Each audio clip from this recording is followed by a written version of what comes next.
What's happening, guys? Welcome back to another episode of RX Radio. Special one for today. Killian Hamilton and I sat down with Derek Hansen, world-renowned sprint coach. Derek Hansen works behind the scenes. If there's someone running fast on TV playing sports, you can bet that Derek Hansen was behind it. We talk a lot about strength and conditioning and application of sprinting as a tool within exercise programming, in-season, off-season. We talk about injuries, increased risk of injury rate in pro sports. Super interesting conversation with a guy who's just done the damn thing. You guys follow Derek on any sort of social media platform or go through some of his educational courses online, you see that he himself still avid runner, sprinter, very proficient at both, and really breaks down the technical and the tactical from like a real world perspective as far as application of sprinting, how to get faster, how to improve acceleration, how to increase tissue tolerance, how to decrease likelihood of injury. Really, when it comes to sprinting, I can't think of someone better versed, better skilled, and just really have better outcomes than Derek. So huge shout out. Derek's been a friend of the show, let's say, for years now. It's been great to finally take the time and carve out this conversation. Hope you guys enjoy it. You're still time to register for Prescript Level 1. Registration is up currently, and we'll be closing shortly. So if you guys are looking to sneak into the semester, classes start on the 29th. So you're going to come in a little bit late, but you'll still be able to catch some of the first week's worth of lectures. So head on over to www.pre-script.com. Register today. We'll see you guys in class. Hope you guys enjoy the episode with Derek. Be sure to find his handles on ours in our show notes. That's all for this episode. We'll see you next week. Lundy, hit it. You're tuned in to RX Radio. Your studio space has become somewhat iconic now. The whiteboard and it's the wood panel. The wood panel, I think, is back in vogue. This house was built in 1964. So this is the only room where I retained it because I don't know. I'm just kind of nostalgic, right? And it's funny, like we're having one of our bathrooms renovated right now. So if you hear any noise, but like they're pulling stuff out of there where I'm like, wow, that's from like 1964 and like the linoleum tiles full of asbestos and all this shit, right? So you're like, oh, okay. So it's an older house, but it's got some character. So well, the funny thing is, Killian, when we first started talking, you were living in a crib and the background looked the exact same. And then that Derek More Plates, More Dates guy is the same. He has the same type of, it's such a Canadianism that it's all Canadians live in these log cabins. It's like, well, no, but just the ones on the internet do. Yeah, it's like Wayne's World kind of, weird sort of vibe. And then, I had a whiteboard, and then the whiteboard, when I would do stuff, the light would reflect off it. So I'm like, fuck it, I'm getting a chalkboard. And it works much better, the contrast. So you know what I'm going to do? I'm going to send you an overhead projector. I think that's the next evolution. That'll be the next evolution. Yeah, there you go. Yeah, we're going all the way back. We'll send you one of those big timey flash cameras where like the light bulbs will catch your carpet on fire. No, the retro is where I'm at, right? So, well, I mean, you know what else I have? I have my turntable with all my vinyl records in here as well. So I'm really, that's man, Killian is that's pretty much his home as well. So it's pretty much just vinyl and 45s and well, I mean, it will play into a bit of the conversation, I'm sure, because a lot of it, what we want to talk to you about today is obviously going to be running. The intersection of running and sprinting, the intersection of technology and running and sprinting, the intersection of skill and running and sprinting. As we kind of turn the leaf into the new year, people take up, as they have on an annual basis, will take up fitness, and running seems to be the lowest barrier of entry conceptually for people to start fitness, but potentially from a skill level, if you look purely at the ability to retain the activity of running over time, should maybe have like some warning signs and some yellow flags before people partake. Where do you start with someone who comes to you and goes, "Hey, I just want to learn how to run"? Like, what are your early like building blocks to get someone to a point where they can either run for a long duration, longer distance, or start to run faster and get into sprinting? Good question. I always start, honestly, with just the basic drills that I learned in the 1980s through like what every Canadian was fed because of like the influence of a Polish coach, Gerard Mock. And I eventually learned from Charlie Francis, who learned from Gerard Mock. And so doing just marching, skipping drills, and running high knee drills, I usually start there because that's really a very basic way to understand, okay, gait, stance phase, getting your knees up, impacting the ground, and having some elastic response. And I use the same approach for rehab. So if somebody has, coming off of an ACL surgery or a hamstring injury or whatever, I use the same approach because it's this gradual, progressive way of retraining gait. Whereas if you say, and I don't want to badmouth any specific technology, but there's a couple of brands of treadmill where they blow air up your ass and put a diaper on you and make you lighter. So we won't mention any brand names, but that's the go-to for a lot of, like, say, collegiate athletic trainers. The thing costs 75 grand and everyone has one. And it's like, well, we might as well get you to start running on the moon first because, eventually we can tone down or increase gravity. But those have never ended well in any process I've been involved in, because I think it changes just the timing, and the loading isn't enough. Like, you actually detrain qualities on that thing. So I think using stuff on the ground in an approach that can load progressively, but still demands that people can, you know, accommodate a stance phase and hold their body up normally, I think is actually very useful. So that's what I start with. Like, can you march? Yeah, I can. Okay, well, can you do a little bit of a skip with a little bit more dynamic ground contact? Yes, I can. Right. So that's how I kind of bleed everybody into the system, regardless of where they're at. It's just a good way to screen them as well. When you screen and you started to deal with complete amateurs, green, wet behind the ears, what are the things that you find jumping off the page? Like if you're to be, most of our listeners are coaches who might be more used to prescribing volume and intensity with plates and weights and dumbbells and things that are really objectively measured. When you're subjectively assessing some of these early stage exercises like marches and skips and things of the like, high knees and running on the spot, what are subjectively the most common breakdown? Like if you're advising someone, wait, hey, here's where we're going to pay attention when we start to assess, some of this early retraining of gait. These are the common faults. These are the common breakdowns. Yeah, one of the simplest things to start with, because everybody seems to understand this, is symmetry. So is one knee not coming up high enough? Is one foot landing a little differently, or externally rotated? Are you close your eyes? Is one foot hitting the ground harder? So this idea of symmetry is probably a good place to start for everybody, because you can compare one leg against the other. The second part of that would be, how are they interacting with gravity? Is it kind of pulling them into the ground? And so there's a lot of knee flexion on ground contact, a lot of hip flexion where their hip is just lower, and you can tell they don't have the strength to hold proper upright posture. And then just the quality of the ground contact on both sides. Like I said, you can close your eyes. I have a great story about having a blind intern when I worked in the university system. And so we would just put them beside people and, like, what do you hear? He's like, it sounds like one side's, hitting hard. I'm like, great. Right. So we actually, because we couldn't put them in the weight room because it was just a dangerous environment with the music blaring and everything. So anyways, but having this awareness of how people are hitting the ground, is it like that, or is it more, crisp, right? And then you look at, what is it? Is it a plantar flexion that has a long ground contact time, or are they a little more, dorsiflexed, but still landing midfoot to forefoot?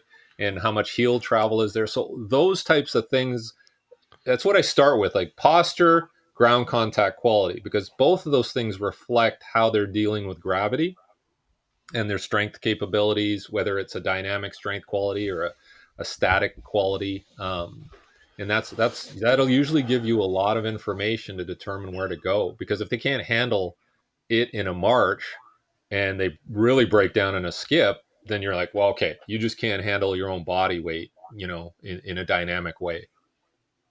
Yeah, I think a follow up to that, and this wasn't even the question I was thinking about asking, but and maybe it's like too detailed, but is there a surface quality that you prefer with newer athletes to sprinting that you prefer to teach on, at least immediately? Would it be grass or turf or hardwood? I've seen you on so many surfaces.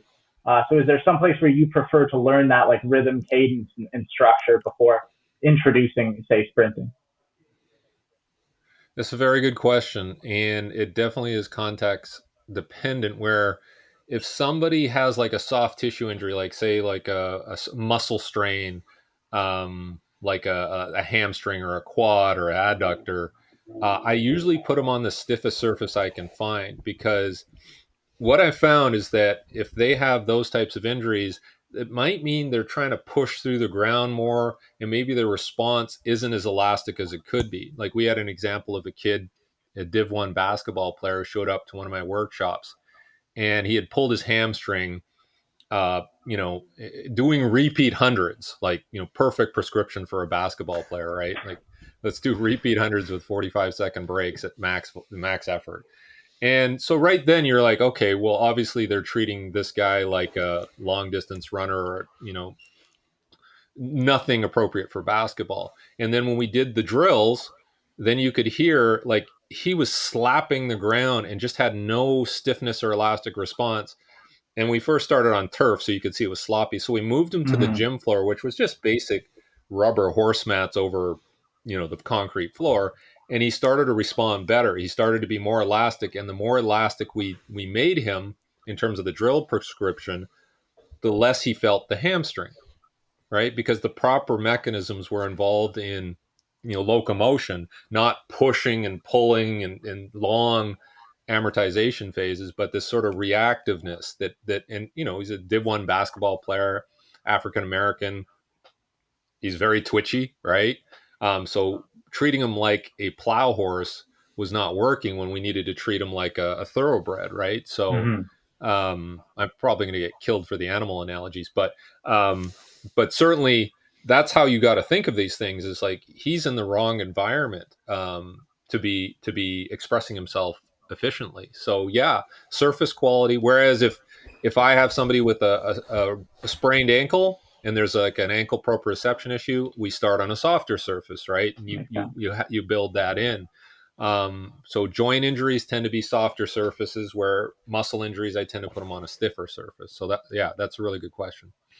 So you touched on something when we were kind of onboarding the initial runner, and in limiting variability in the way that you see like the gait cycles as you retrain it. But you almost see an arc as you get up to the best in the world in the variability in technique, kind of reintroducing. Where do you start to build a margin for error? Like, for example, I'll use a powerlifting analogy that like most of our listeners will probably get. Like the rounded back deadlift for a novice client shows kind of like some of the properties you were talking about, an inability to control an upright spine. You might be too weak relative to your own body weight. We might have to regress to something a little bit less your relative or more in tune with your relative strength. But then if you watch someone like Konstantinov deadlifting 900 pounds and his backgrounds, you're like, well, yeah, but like that's different variability, right? The tissues are in place. What is like the breadth of variability at the highest level, right? Like when let's say we're watching 100-meter Olympic sprint and we see 8 guys. How much variability are we going to see in the expression of those, sub 10 100-meter dashes? Yeah, another good question. I would say to the average person, they probably wouldn't pick up on it. Like everybody kind of looks the same, but certainly for us, you're going to see like this a couple of things. Like you're going to see like a hyperlordotic back, where the stomach's sticking out and the pelvis is anteriorly rotated. But that's very common amongst sprinters, where you see this kind of posture, and maybe it does tension certain muscles in a way that provides an advantage. Whereas an average person, they would have low back pain, they'd probably be pulling their hamstring, a lot of other related issues. So that's one thing. You'll see differences in upper body mechanics. Like I'm a big proponent of focusing on the arms, but you'll see some people like Usain Bolt, carries a little lower arm carriage, and he's kind of tight to his body, whereas I want them up here, out in front. But I think that because of the long levers that he has, he was able to overpower, you know, the gait mechanics in a way that worked for him. And it didn't matter what he did with his arms as much. So I think, and people always say that it's like, well, Usain Bolt doesn't do that. And I'm like, well, okay, he's kind of like a, subset of one, right? So I think it's very common to see things at that upper level where people will say, oh, that's how I should do. And it's like, well, he's kind of different, and I'm sure you see the same thing, where there's always going to be an outlier that does something special, but it doesn't mean we should be using him as the template. Yeah, I think a follow up to that, Derek, which is like something I don't know. I've been thinking about. I think about often, at least, just watching so many videos of sprinters. But like I think a follow up to that question would be like even watching the start differences between, say, Marcel Jacobs, Curly, and Coleman, for example. Like I think Jacobs coming from a jumping background, right? He has I think a much more relaxed, a longer stride and a less like a shorter time on the ground spent, right? Like Lamont Jacobs looks so relaxed coming out of those blocks, where I feel like Curly and Coleman look like they're really driving backwards in space, really putting force back into the ground. Now, if you had someone say like Jacobs that comes from a jumping background, would you stick to the strengths that they're kind of expressing when they come to you from maybe their sports background, or would you try to shape them into something that would look maybe more common when we look at the croc section of, like Shallow said, under 10-second sprinters? And maybe I'm way off with my comparison. No. I think you've got something there. I think it's tough. Like when you look at starts, I think a lot of people put a lot of weight in the start, but it's a very, very small percentage of where you're going to gain, Interesting. value, right? So because some people can have an average start, whether you're a Carl Lewis, and still win the race and maybe even get a world record. It's just when a Ben Johnson comes along and starts beating you out of the blocks and getting too far ahead. So you're always trying to balance things off, like you said. Okay, what's Jacob's strength? Well, he's powerful, right? Because he's got a jumping background. So maybe that's helping him in that early portion where he's got enough power that it looks like he can relax, so he's not expressing himself maximally to save energy down the track. But then we know that Jacobs has a lot of injuries. Mm-hmm. But is that, him being powerful, is he expressing that a little further down the track that makes him more susceptible to injury? So I think depending on who you're working with, you're trying to push to the strength and understand that there may be some deficiencies that you have to address at some point. But that's what makes it interesting. I think coaching at that level is that you're trying to eke out a tenth, not even a tenth, like 100th of a second here, Yeah. here, and you're dividing up the race and then putting it together and see what happens. And I think it's like, I just got off a call with an athlete who had an Achilles rupture running in an indoor meet, and he had run sub 10. And I'd never seen that before. Somebody in an upright sprint tears an Achilles, right? And obviously it's the injury flavor of the month or of the year. But something is, and then so you start digging. Okay, well, what did you do? And like, well, I don't spend any time on grass surfaces as part of my preparatory period. We're doing a lot more sled pulling than I'm used to. So maybe there's like some nuances there where initially he had a really good response from that, right? So harder surfaces, so that means you're probably forcing you to be more elastic, plus some sled pulling, so it helped his early acceleration. So his times initially dropped, but then it got to a point where things stagnated and they didn't have enough variability in the training to keep him healthy, and so he's had a lot of tendon injuries. So I think you're really trying to always have this big picture approach and go like, okay, I got a little bit out of there. Should I keep pushing? Maybe not. Maybe we should shift our emphasis a little over here. And that's the tough part about that event. Do you have any metrics that you look to objectively? Like you're one of the first, you used the term years ago. We were on a podcast with me, you and Don, you used the word attenuation. And I thought, what a useful and needed word to underride stimulus and adaptation. Like to stimulus adaptation over long, like it usually occurs longer periods of time, and with that kind of unseen collateral, right? Like you talked about with the different implementations that were variant in his training, but then in too long a time frame posed other issues that seemingly kind of reared their head with the Achilles issue. So attenuation means, to me, I heard you say that, I'm like, oh, this is like almost just an immediate reaction. This is almost just a novel sensory input that we're after. How do you track deliberate variability so that it doesn't just become unmitigated novelty? Yeah, absolutely. Another great question, right? Like that is the key, because I've had athletes where let's take Olympic weightlifting, where they haven't done any Olympic weightlifting. So we introduce Olympic weightlifting to a sprinter, and of course, if they haven't done it, they get a positive effect. So yeah, they get out of the blocks better, and they look more powerful in the initial acceleration phase, right? Um, the problem is that if you have, good quality muscle, fast twitch, you're probably going to be good at Olympic lifting because there's a velocity component. And so they got really good at doing power cleans and snatches, and they liked it. And they thought, okay, I'm going to keep mining this technique, right? But at some point, there's a point of diminishing returns where it's going to start robbing you of the energy required to sprint and devote that to sprint training. So I got into some problems with that early on in my career, where it was like, you can't keep pushing that. And maybe it is a trial and error thing where you have to fail before your awareness is increased. And you're like, okay, check that box off. Now I know I got to be careful with that. And maybe there's a way with like force plate analysis or something to determine where that peak is. But certainly I think my my experience has been, I have to kind of fail with these things with an athlete and then go, oh geez, okay, now I know, let's be careful with that. And then it could be something else. It could be maybe we overdid some plyometrics, and maybe there's, again, a tendonitis issue comes up, or some sort of anterior knee pain, and it's like, oh, okay, well, we got to be careful with those hurdle jumps. And but I think that's why you have to be in this game a long time to build up that wisdom through your failures and go, okay, I get it now. By the time you're dead, you figured it out, I guess. But it's certainly, yeah, you can't monitor it necessarily with real time technology. It's so tough. Like, I started working with that Moxie monitor too, and doing muscle analysis of local muscle.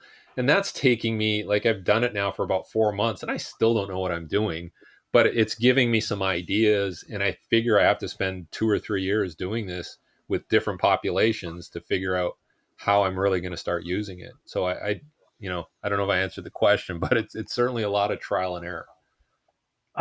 Yeah, no, I think you answered it quite well. And I think a question I would have to follow up to that, and a question that kind of came from, I've listened to the podcast clip that was posted the other day, where you were kind of talking about, making sure someone has that capacity to do what it is they want to do. And one thing I've been thinking about a lot in training recently, and Shallow kind of had mentioned it, was this idea of, really just searching for a stimulus, right? Creating an environment in which an adaptation kind of needs to be made. And, to that degree, like you said, some athletes enjoy weightlifting. They might be good at weightlifting. They see a response from it. How much of the exercise selection that you may prescribe or have input on do you think comes from finding an exercise where an athlete just has the ability to get to that point of stimulus? For some athletes, that might be a trap bar deadlift. For another athlete, that might be a power clean. I think it's too simple to say they're one-to-one in terms of just deriving a meters per second power output. I think there's qualities that each have that are a bit better, a bit worse. But how much for you is it just identifying for that athlete, where they're able to actually input enough effort to then get a stimulus response from it, like when you choose exercises? I don't know if I asked a good enough question there. Yeah, no, that's a great question. I think, because that goes back to what Charlie Francis was telling me a lot, where a lot of his athletes didn't do complex lifts because, one, there's a learning curve. You got to learn how to do the lift, and by the time they get to a point where it's useful, they may have wasted a lot of time and energy. So he stuck with a lot of basic bench press, squat, and not even like a huge deep squat. It was like a bench squat kind of depth.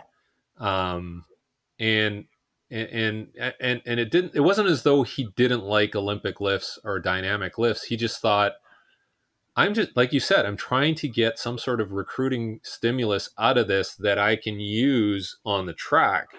It's not like he's picking exercise because they look like sprinting. He's trying to get some profound stimulus that he can use, turn around and use. I guess I think the word he uses is, like, I'm trying to make them more adaptable for the things that are useful. So if you create this profound stimulus with bench press and squat, maybe it makes them more adaptable to work on, the power required for sprinting. Which I think a lot of people, it's hard for them to grasp that. because if you think of it from a central nervous system point of view, it does make sense. Like your recruiting efficiency goes up quite a bit.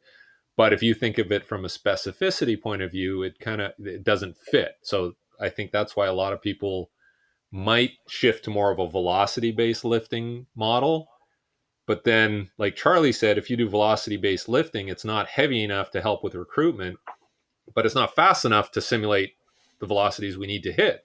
Right? If I need to hit 12 meters per second and the lift is at 1.5 meters per second, what are we doing? Right? So, that sits in the back of my mind constantly with the exercise selection piece. And as you guys know, it's tough nowadays because it has to look a little sexy too, right? If it's all just boring stuff that's well grounded in science, that's not enough, right? It has to look kind of cool too, and you got to attach bands to it, and something that makes it look exciting. A perfect example is like I got a dog a year and a half ago, and it's a pretty excitable dog, a Vizsla. It likes to run a lot. So I take him out a couple of times a day, and I'm doing longer walks, and they're fast walks. So I get up to like 120, 130 beats per minute, a lot of hills and all that. And I'm thinking, oh, whatever, I'm walking the dog. But it actually helped everything else I'm doing. Like it just increased my general work capacity. I recover faster. I'm better in the weight room. I'm better when I go and sprint. And I never thought of that low intensity component could really impact it.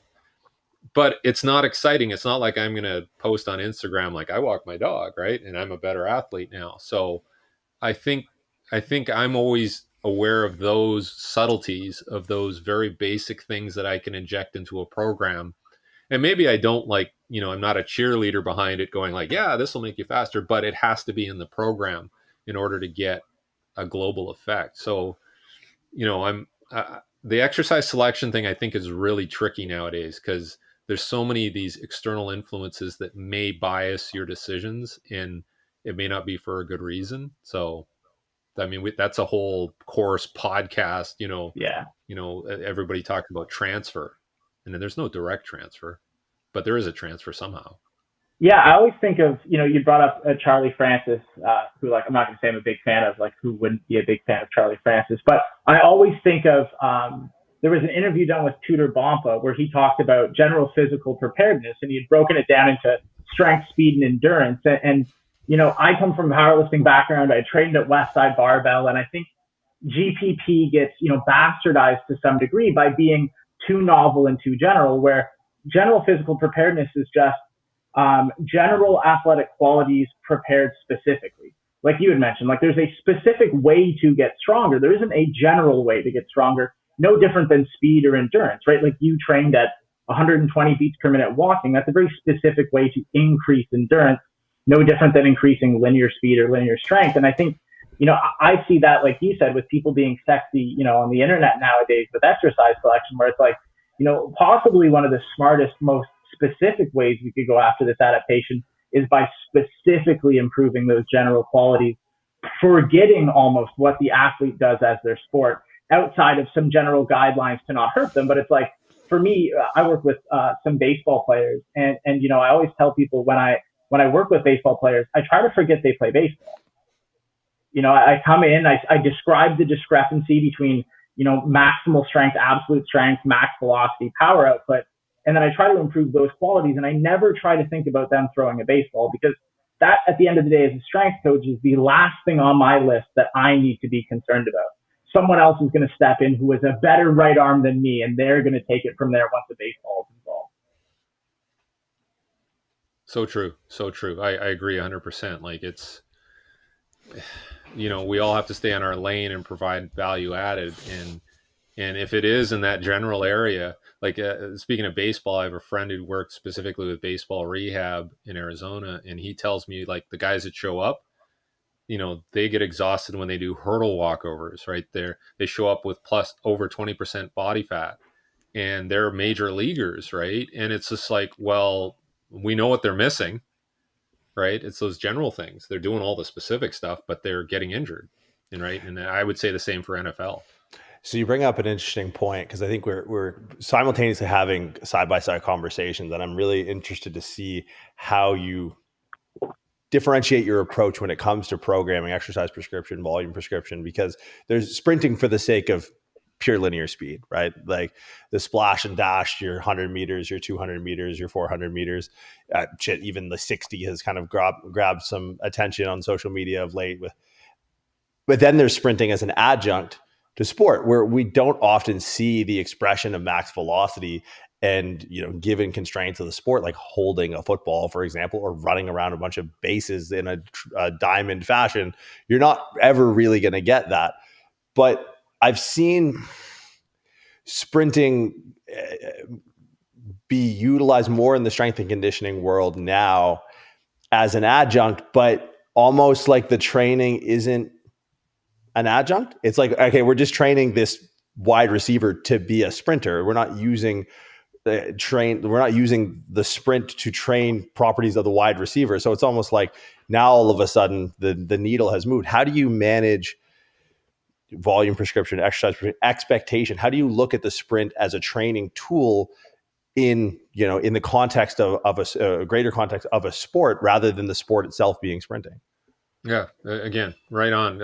I see exactly what you're saying all the time, and I think technology has made this a bit more difficult, because like they're saying like, oh, we're going to analyze every part of the gait with all this, different video and, AI and all that. And it's like, well, okay, we're going to run 2 times per week for like, 10 reps. Like, okay, do we really need to go this level of detail? And I think some of it is, again, it's like pumping up everybody's tires, and we're like, yeah, okay, we're doing a real professional approach here. But like you said, I if we go back to that exercise selection discussion, I treat sprinting for football players or baseball players like I would treat weightlifting for sprinters. Like it's a general quality that I'm trying to get the volume up to a point where they do get a valuable stimulus and there's an adaptation.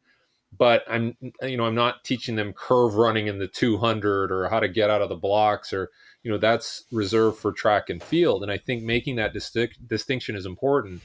And I came from a place where I started doing consulting for the NFL like 12, 15 years ago, where people weren't paying enough to attention to sprinting as part of the prep. So, okay, now they're talking about it. Do we need to go to the level of an Olympic sprinter for NFL teams? I'm like, no, they have 5 weeks in the off season to train. Like, let's just get some reps in and make sure it's not disgusting in terms of the technique. So I think finding that sweet spot is always going to be challenging, because we all want to bring our best game. Like if I work for an NFL team, initially I wanted to teach them everything, and now I'm like, well, they don't need everything. They need, just the basics, and they need to hit these qualities, as frequently as they can, which might be 2 times per week over a 5-week period, which is 10 sessions. So how do we maximize that? Well, let's get as many sprints as we can, and it might even be sub-maximal. Like even like if we say they run at 90%, that's probably way better than what they were doing before if we're controlling for technique. And we're not going to get into these problems of people blowing hamstrings in training camp and just creating more problems for the team. So I'm very aware of what my role is. And it's not to make people Olympic sprinters, it's to infuse a certain volume of sprint training so that they're resilient through the season and they're not having these soft tissue issues, right? And maybe talking a bit about maintenance qualities through the season, but that's, with the baseball situation, that might be 4 sprints in the warm up earlier in the day before they play. Just getting it in is better than not doing it. So I think I have a bit of a context now that I work within, where I understand I'm not going to be pushing something that I know can't be properly implemented. Let's get the bare essentials in there, and let's get some sort of general quality that we'll move forward with. So you talked about the compressed time frame of an off season when we're using sprinting as an adjunct. Now there's, whereas the season is soon upon us, where we're in the unique part of a football player's career where they need to pretend to be sprinters for 8 weeks, right? As Indianapolis dawns on the kids coming out of a 4-year gruesome NCAA student athlete life, now all of a sudden it's like, well, sprinting, we need to we need to pause all other related activities, and we need to actually treat these guys like they are sprinters. And it's such an odd barrier of entry. How do you go about in like the early combine season, taking someone who has the movement deficiencies and biases of a 21-year-old kid out of Bama, Georgia, Auburn, whatever, and make a sprinter out of them with the cost benefit analysis of making a sprinter out of them who can, can walk across stage without crutches with his hamstring blown out to put on his hat and jersey at the end of April? How do you approach that? Yeah, it's the same. Again, there has to be a precise approach and a plan around it, because as we know, there's no linear relationship between what their 40 is and what they end up doing in the league, right? It's there's a lot of train wrecks out there. So I think you have, again, it depends on who you're working with. If you're working with somebody who's probably going to be drafted because they have the stats in college, and they can catch, and they can do all these great things, like because catching is important, right? As the Chiefs are finding out, and that if that's there and that person is going to be a top draft pick, barring some ridiculous combine performance, you're going to train them as, like I'm going to say, generally again as possible. I'm not going to overdo the sprint side of it. I want them to run maybe a sub 4.5, maybe a 4.50 is good enough for that position if they're a receiver. But understanding that if I pour all my resources into just running that 40, it could create some other problems, right? So, because if I take that 8 weeks and I'm only focused on linear speed in one direction, we're detraining other qualities that that might involve deceleration, eccentric qualities that are involved in controlling their speed when they're running routes, and maybe there's some other maybe weight room qualities that'll help them once they get into training camp with collisions and all that. So I'm probably a little more aware of getting them ready as a player in the pros, as opposed to like trying to get this, get 5/100ths off their 40 time. Whereas if you have somebody who's a long shot, maybe you have to pour everything in that 40 to make them look a little better because their game film's not as good. So I think from a contextual point of view, you're always analyzing, well, where do I push and where do I pull back a bit? Because I think I've been doing some tests with repeat sprints. Like I do these 10x10 thing where it's 10-meter sprints. And I'm finding that when the athletes are fit, I can get them to reproduce their 10-yard sprint times with very little recovery, like 5-second recoveries. And I can get them to repeat that time qualitatively over multiple sets of 10x10 if I just focus on that sprint repeatability. Now, would you rather have somebody run a 40-yard dash in 4.3 and only be able to do it once or twice? Or would you rather have somebody run a 4.4 who can keep repeating that? I think that's really important. So if I were to change the combine, I'd say, why don't we make these guys run repeat 20s, right? It's going to be less risky. Like they're not going to pull a hamstring in 10 to 20 yards. But let's make them do 5 of them in a row and see, maybe that's more similar to what happens in a 2-minute drill. And shows me what their resilience is, right? So I think, there's things that I'm discovering now that, max velocity is cool, but, can they last 4 quarters? Can they last through training camp? Can they last the entire season? Or are they going to be useless to a team after, just a couple of games? I think that's, if I'm investing money as an owner, I think those are questions I'd want answered more than just what's their one effort top speed. So we zoomed in on, sprinting for the sake of sprinting, now sprinting for the sake of sport. Now we've been kind of dancing between baseball and football, and you made an interesting point about collisions. How do you take into effect when programming sprinting for either a baseball player or football player, the nature of the sport itself? We're looking professional football, going to average about active playing time, 12 and a half minutes, and that's offense and defense. So if you're a one-way player, you're playing 6.5 minutes in an even game. And, if you're a baseball, I don't know how people watch baseball, to be honest, but you're sitting for 4.5 hours and making millions of dollars. But how does the nature of the game itself start to change the way you look at, the adjunct of sprinting within the entirety of programming that includes having to go out and play the damn thing. Yeah, I think again, there's some periodization behind how you integrate components, but certainly when I would first start, it would be, okay, can you run in a straight line, and do you have good acceleration mechanics, and do you transition upright, smoothly? And that might be the focus for the first month. Like say it's a 3 month off season, and month 1, month 2, month 3. The first would be like, let's get your basic movement mechanics down. Let's not worry about the football. And then by the second month, we're starting to integrate, curvilinear runs, deceleration, stop and go, and there is an agility or multi-directional component. And then the third month would be like, okay, let's look at your route running, and let's make sure the qualities that we learned in acceleration are transferring over to your route running. And then there's a conditioning component to that as well. So it might be purely alactic sprint qualities, then a little more speed endurance, so that you can carry it over in a training camp scenario and make sure you have that capacity. So I think you're starting with, let's treat you like an Olympic sprinter, because let's make sure that you understand the mechanics required and you have the ability, the force production ability to accelerate. And then, okay, let's start thinking about your sport.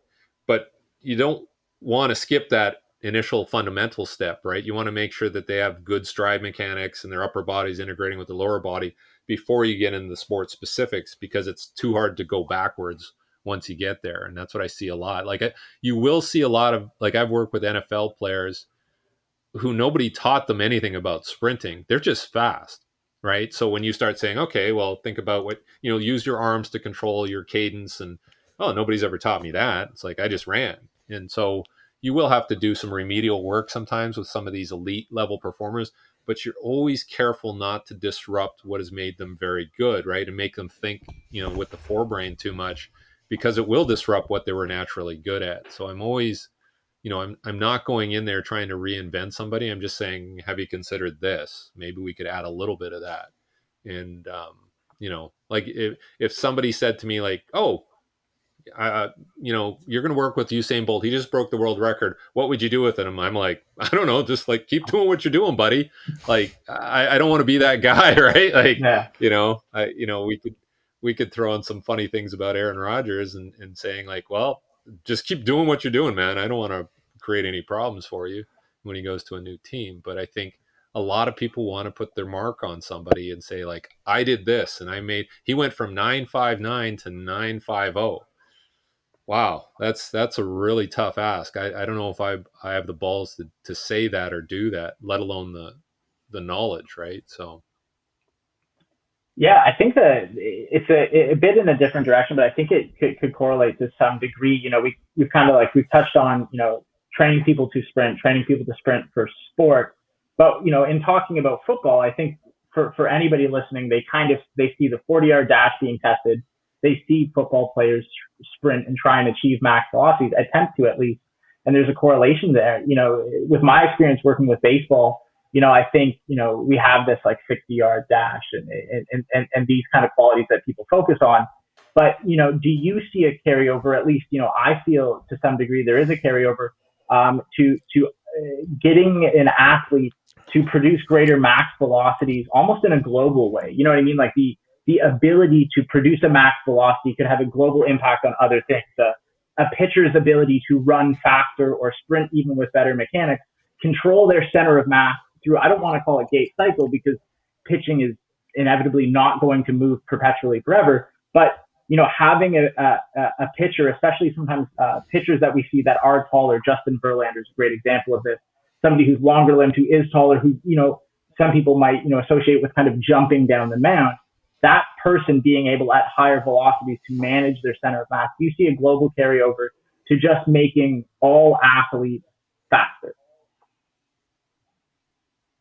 oh, absolutely. I think just like we talked about before, where you're pushing them in the weight room so that stimulus carries over. I think it works the other way too, and especially for pitchers where their upper bodies are overtaxed to begin with. So let's look at their lower body to tax, the nervous system, and in ways that's not going to create overuse injuries in the upper body, right? So, and I saw that, like, there was one time I had to work with, he was with the Mets at the time, tall pitcher.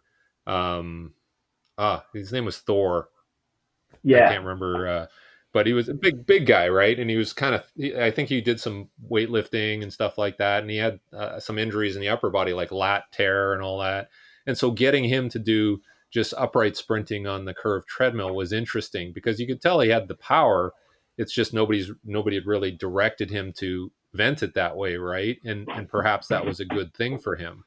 And so even with the Braves, I've been talking, their strength coach is Brad Scott. He's a really smart guy. And so when I said, okay, I'm doing these 10 by 10 repeats, he started to introduce them with the pitchers.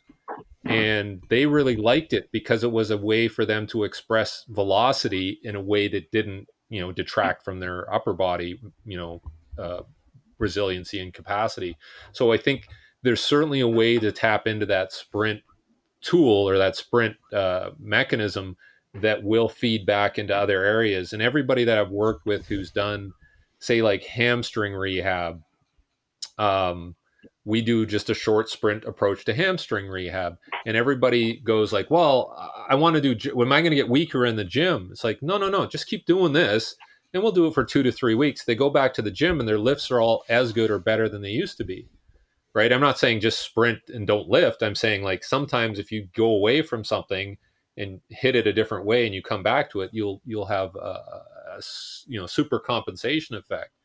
So I think there's creative ways. People who are intelligent understand how to take something like sprinting to kind of create a super maximal stimulus that feeds back into powerlifting, or like Pat Davidson was doing the sprinting as part of his bodybuilding prep, right? And we talked about that. I talked to him Saturday about that, and he wants to keep doing it. And like I'm just like, yeah, okay, that's not my area, right? But he seems to think it helped him, right? So I like it when people start doing stuff like that and taking sprinting and using it in an intelligent way that maybe other people have overlooked.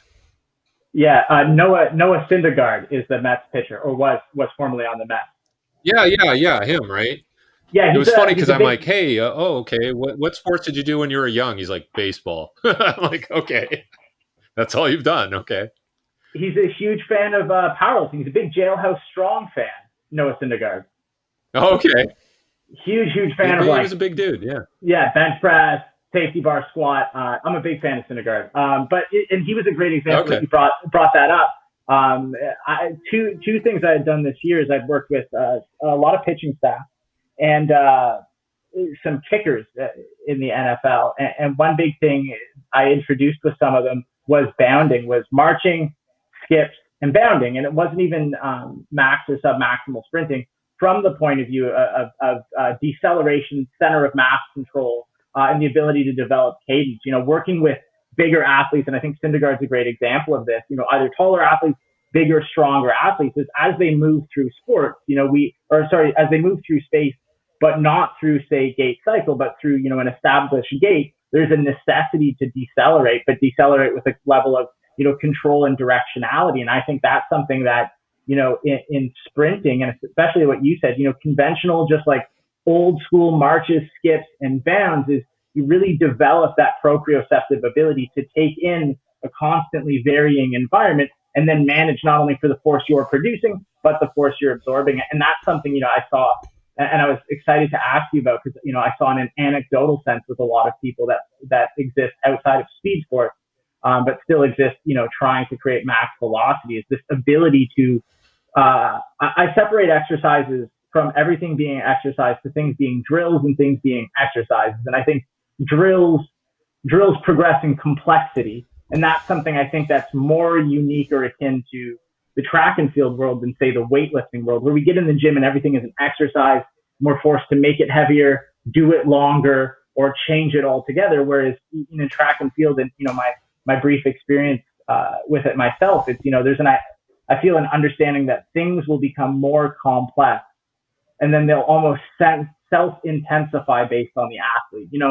Someone who runs faster will require speed endurance because they're already running at a velocity in which endurance is now a necessity. If you run slow, you never have to worry about running that far. Try running faster first, right? That was at least what was told to me in a very tongue-in-cheek way. Don't worry about speed endurance. You're not moving fast anyway. But I think that's so interesting, is pulling, complexity, I think, from track and field and Charlie Francis back in the day, I think into the world of strength and conditioning, at least now, where I think it got a little bit lost, just because, in a good way, we drove towards, making athletes stronger, but then maybe adopting too many weight room conventions.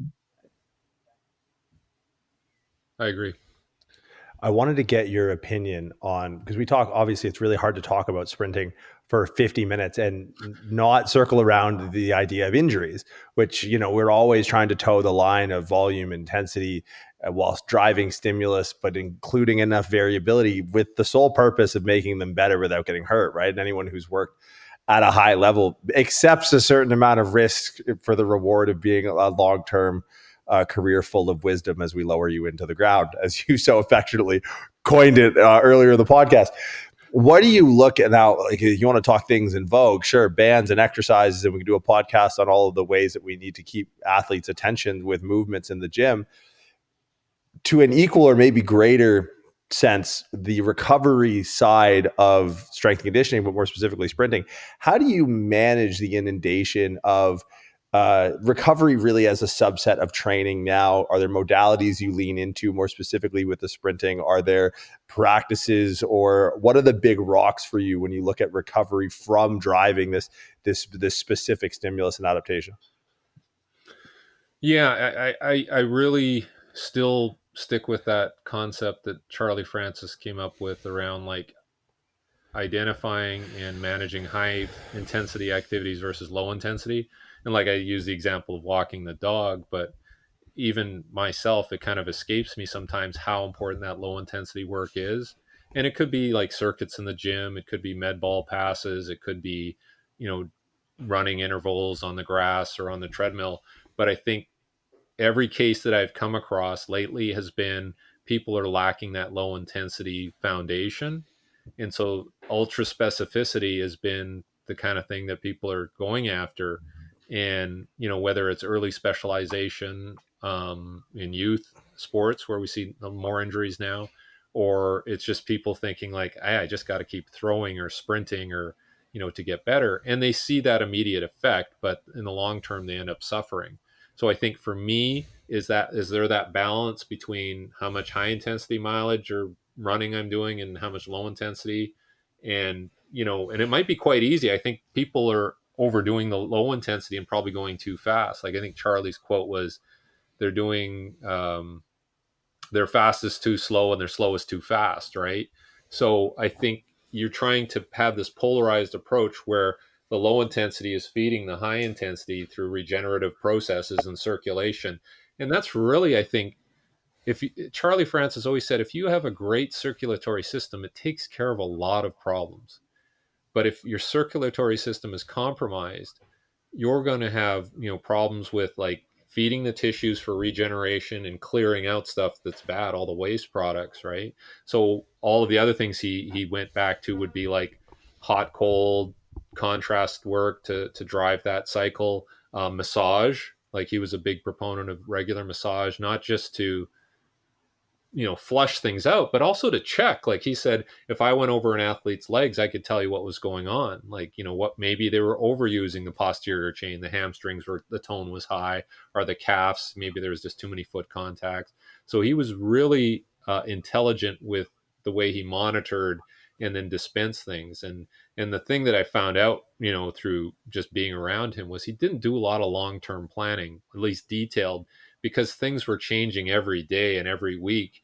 And so he was a little more adept at managing the training because he knew what he did on Monday, and that would influence what he did on Wednesday on the high intensity side. Because if they did something, say they had a personal best on the Monday, well, he would downgrade the Wednesday because he's like, well, what am I going to keep doing? Is just keep feeding him the same uh, workout material and let him blow up, or would I downgrade it a bit and then bring him back up, knowing that he had to recover from that personal best or whatever? So he was much more flexible. Like there was an awareness and a flexibility where he's like, yeah, okay, that's good. We accomplished what we accomplished. Let's just move on.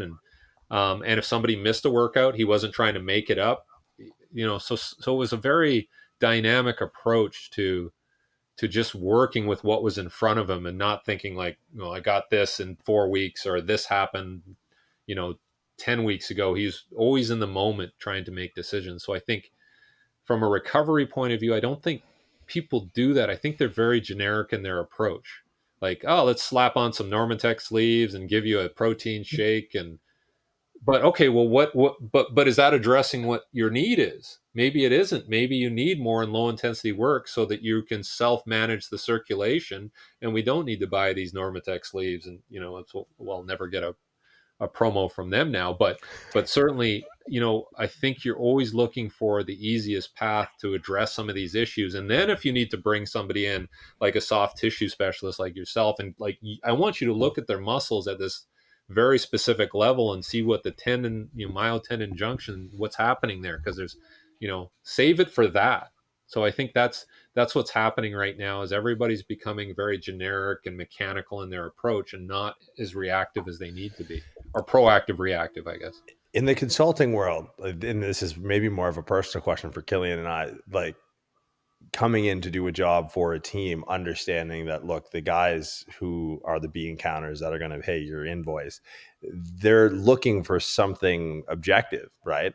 How do you navigate the landscape of highly subjective and interpretive wisdom in especially baseball? It's so unbelievably data driven. How do you navigate that conversation of like, yeah, we're just going to see how it goes, and we're just going to make changes based off of what we see? Or like, how do you coach rather than program at that level? Well, that's a whole other kettle of fish in terms of like managing the personalities in that organization, right? Because it's not, I mean, certainly, you have all these people within that organization that you're trying to help. But, I found out a long time ago is if you get invited to, like, say, hey, Jordan, let's go, you and I are going to go to the LA Dodgers and we're going to help with Otani. Like, okay, the first thing that's going to happen what there is year? like, yeah, Because I'm not touching him in that last year of the contract. Guy's worth $600 million. What the fuck was that? I don't think there's a problem with going in there and just being all ears, because the last thing you like, if I'm working for the Dodgers and I bring you in, I don't want you telling me everything I need to do right away, like, because I'm thinking, well, he's going to take my job, and there's all these insecurities, right? So if you came in and said, hey, I just want to spend a week with you guys and see what you're doing and learn, I think that's the best approach a lot of the time, is like, take in as much information, be supportive, like maybe they are doing a good job, but they need to be tweaked here and there. So that's kind of the approach I've been taking these last few years, is like, okay, be a bit of a fly on the wall, try to be collaborative rather than just being like this expert who comes in and solves all their problems, because I know it's much more complicated than that. And I know that there's a lot of personalities you have to manage.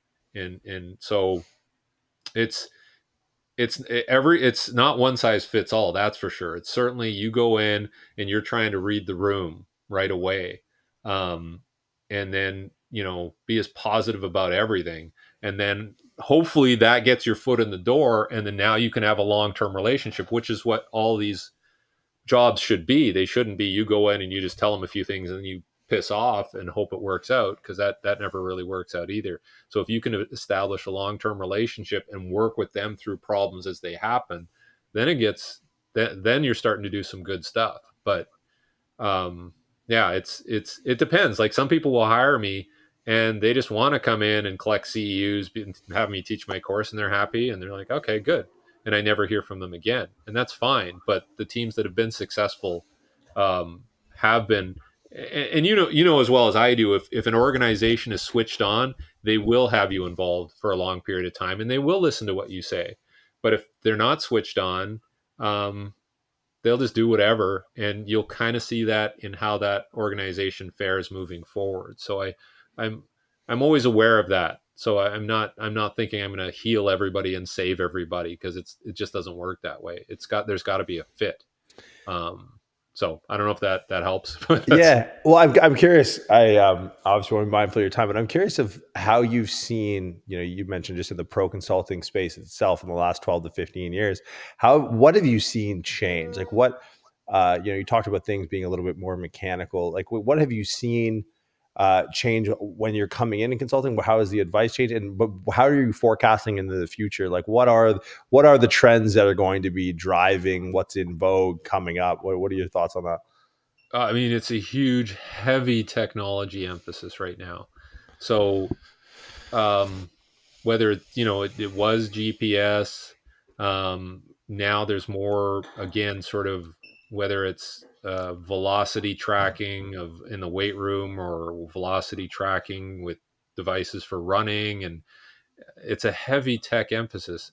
Now the question is, are they using this tech in a way that adds value, or are they just doing it because everybody else is doing it? Because guess what, the shittiest team in the NFL has tech too, right? So um, and so it's what personnel do you have, what coaching staff do you have, what systems do you have in place? And so I think we have to be careful with that, because it is going to come down to the human resources piece, and artificial intelligence isn't going to solve these problems. It's going to be, I think it goes back to that idea of who thinks on their feet the best, right? Going back to Charlie Francis and diagnosing things on the spot and making the proper decision moving forward.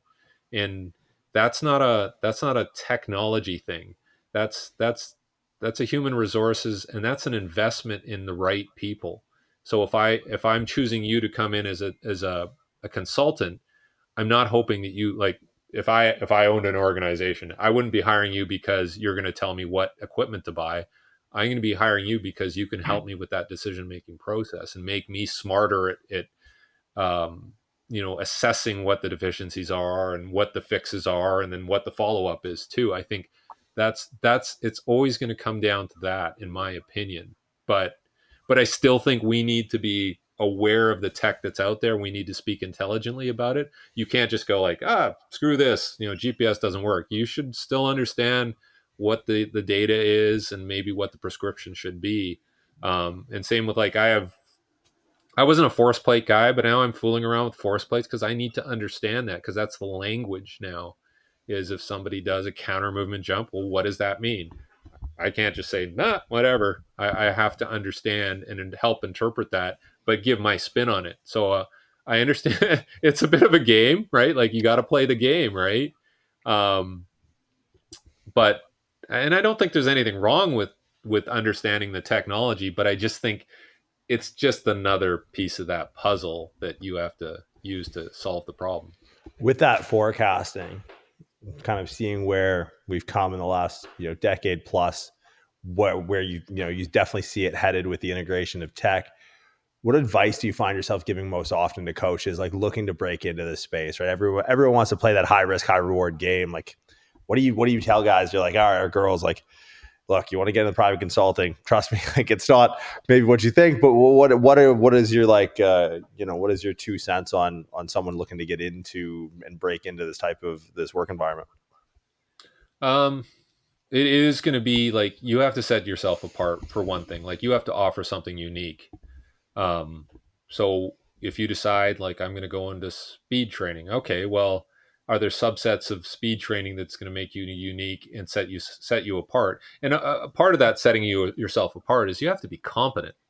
And I think that's something that people miss. Like, like, oh yeah, I have all the latest tech, and I have great outfits, and I work with this athlete. But you got to go in and you got to get results, right? So that's where the rubber meets the road, and I think that is missing a bit right now. There's a lot of people saying they can do stuff, but whether or not they can actually make it happen. The other part of it is obviously the understanding of the technology and speaking intelligently to it. And again, you got to be credible there. But I think the most important thing is going to be that relationship building and understanding how to work with like, I had to figure out, I have to work differently with a strength coach than I do with the medical staff. They're different entities, and there's different thought processes. So when I'm speaking to the strength coach, I have to learn that language, and I have to make them feel like they're part of the process, and they're valuable. And then when I speak to the medical staff, that's different. And then there might be a sports scientist who's separate from those two. So again, understanding how to build those relationships amongst those different people, I think is critically important, because if you piss off one of those parties, it could disrupt everything. Because I've been in situations where like the strength staff love me, but the medical staff hate me because they hate the strength staff, right? Oh, just by association, they hate you. So, it's so complicated, but I think it comes down to your personal relationship building qualities. And then, okay, yeah, I can get along with these people. They're cool. They think I'm cool. Okay, now I better get some results, because that if at some point you don't get results, then, they're going to look for another show anyways. So it's very dynamic. And that's where I learned from people like yourself and Don. Like, I need to understand what you guys know so that I can get along with a larger market segment, right? And that happens within organizations. It happens within fields, and so I think that's what I'm constantly trying to get better at nowadays. It's like I can write a sprint program, I can get people faster, but that's not that's not the most important thing, apparently. So Competency and cool outfits is all I heard. you had me at cool outfits, and Deceived. yes, you could sell that as some sort of like course. You could sell the sprint coaching. I swear your closet, every time I see it's a gray shirt or a black shirt. It's like just like a cartoon character. So you clearly got the outfit on lock. And I got some new pants at Lululemon that are just so comfortable now. They're like, yeah, I'm just like, okay, I'm in. So that's how I buy clothes. I find one and then I just get 10 of those. And I was like, great. I don't have to worry about that at all. Well, hey man, I appreciate it. It's obviously the media space has been much to blame for a lot of the things that the three old men yelling into the cloud, metaphorically. But it's nice to get real world in the trenches data and information and feedback from someone who's been doing it at a high level for so long. So I really appreciate your insights. Now, we're going to be running this in the new year. I've never been to, but I've obviously had great feedback from the people I've sent your way on the course side of things. What does 2024 look like for you as far as your courses and sprinting workshops?